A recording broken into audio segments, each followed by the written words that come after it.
Negara Indonesia terdiri dari wilayah yang sangat luas yang terbentang dari Sabang sampai Merauke.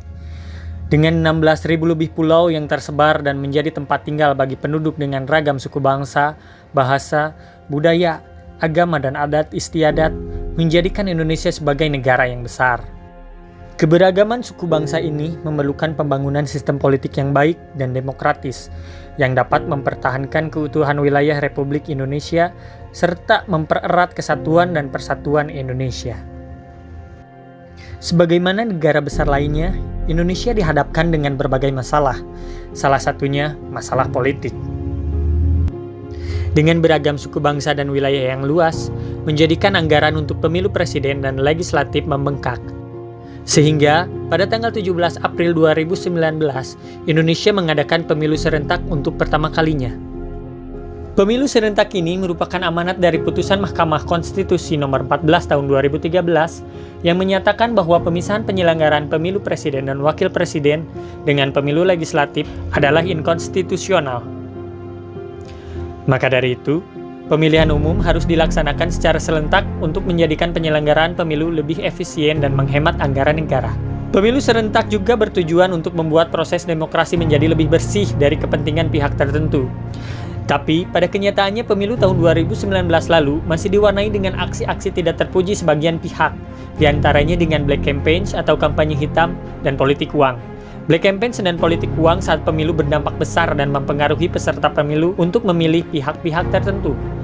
Survei pun dilakukan oleh LIPI, Lembaga Ilmu Pengetahuan Indonesia, kepada tokoh masyarakat tentang pengaruh politik uang saat pemilu 2019.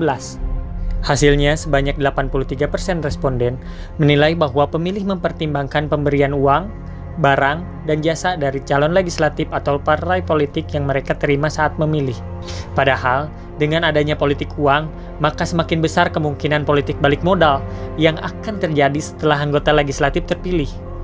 Bayangkan saja, berapa biaya yang harus dikeluarkan seorang calon legislatif untuk mendapatkan suara dengan menggunakan politik uang. Ditambah biaya besar untuk baligo, kaos, dan perlengkapan kampanye lainnya. Politik balik modal menjadi salah satu faktor maraknya korupsi di Indonesia, sehingga pada tahun 2020, Indonesia dinobatkan menjadi urutan ketiga negara di Asia dengan kasus korupsi, nepotisme, dan pemerasan paling buruk oleh Transparansi Internasional. Tentunya itu adalah hal yang memalukan yang mencederai nama bangsa kita. Kurangnya kesadaran berpolitik masyarakat menjadi salah satu akar dari permasalahan ini. Indonesia sendiri tidak memiliki pendidikan politik formal, sehingga pendidikan politik informal adalah jawabannya.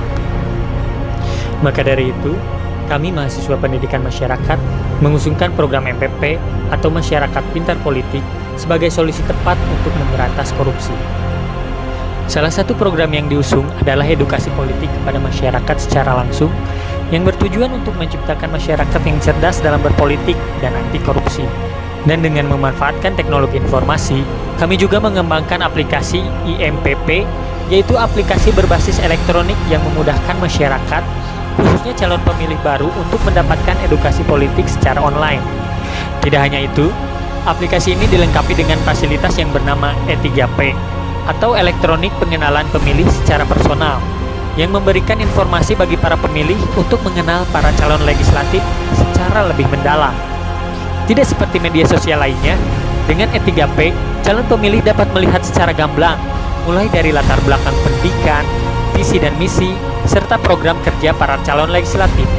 Dengan tampilan audio dan visual, E3P juga dapat dimanfaatkan bagi para calon legislatif untuk menarik suara secara online, sehingga dapat mengurangi pengeluaran selama masa kampanye.